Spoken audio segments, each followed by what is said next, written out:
Ken Chan lalong nadiin nang maglabas ng pahayag, pinagbawalan na ng kanyang legal team. Tila lumalala ang sitwasyon ni kapuso actor Ken Chan kaugnay ng kasong syndicated estafa na kinahaharap niya, lalo na matapos ang ilang pahayag na kanyang ginawa sa publiko. Sa isang episode ng programang Christopher Minute noong Miyerkules ika-20 ng Nobyembre, tinalakay ni showbiz columnist Christopher Min ang isyu at ibinahagi ang kanyang opinyon tungkol sa hindi magandang hakbang na ginawa ni Ken, na ayon sa kanya ay nagkaroon ng masamang epekto sa aktor. Ayon kay Christy, tila wala raw kaalaman ang legal team ni Ken sa mga pahayag na ibinabato nito sa publiko. Noong nag-post si Ken sa Instagram upang magbigay linaw tungkol sa kanyang depensa ukol sa mga alegasyon laban sa kanya, sinabing hindi ito napag-usapan o napagplanuhan ng maayos sa kanyang mga abogado. Pinag-usapan natin noong nag-post siya sa IG account niya noong tungkol sa kanyang depensa sa mga isyong kinapapalooban niya ngayon. Walang alam ang kanyang legal team, pahayag ni Christy sa programa. Pinaliwanag ni Christy na kahit sinabihan na si Ken na huwag munang magsalita tungkol sa isyu sa social media, huli na nang malaman ito ng aktor.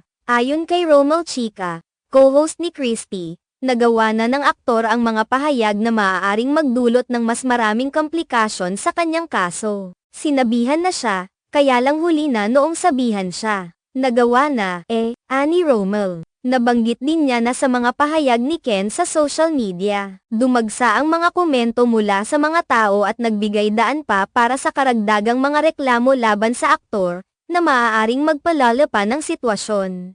Dahil dito, nagbigay ng payo si Christy kay Ken at sa iba pang mga celebrity na may mga kasong hinaharap na huwag gawing platform ang social media para magpaliwanag o magdepensa sa mga legal na issue. Ayon sa kanya, hindi magandang ideya na gawing pampublikong diskurso ang mga kasong ito, dahil maaaring magdulot ito ng mas maraming komplikasyon at magdagdag ng pressure sa mga taong kasangkot. Hindi talaga dapat idinadaan sa social media ang pagresolba sa mga kasong gaya ng kay Ken, dagdag pa ni Christy. Para kay Christy, ang pagsasalita sa social media ukol sa mga seryosong legal na isyu ay hindi lamang nakakapagpataas ng tensyon, hindi maaari rin itong magdulot ng mga hindi inaasahang epekto. Sa kaso ni Ken, hindi maiiwasan na ang mga pahayag sa social media ay magbigay daan sa mas maraming mga tao na magkomento at magbigay ng kanilang opinyon, na maaaring magdulot ng bagong mga reklamo. Bilang mga public figures, ipinapayong kumonsulta sa kanilang legal team bago magbigay ng pahayag sa publiko upang matiyak na hindi magiging sanhi ito ng mas maraming problema. Hindi pa rin nawawala ang mga naniniwala sa innocence ni Ken at umaasa na magiging maayos ang lahat sa kanyang kaso.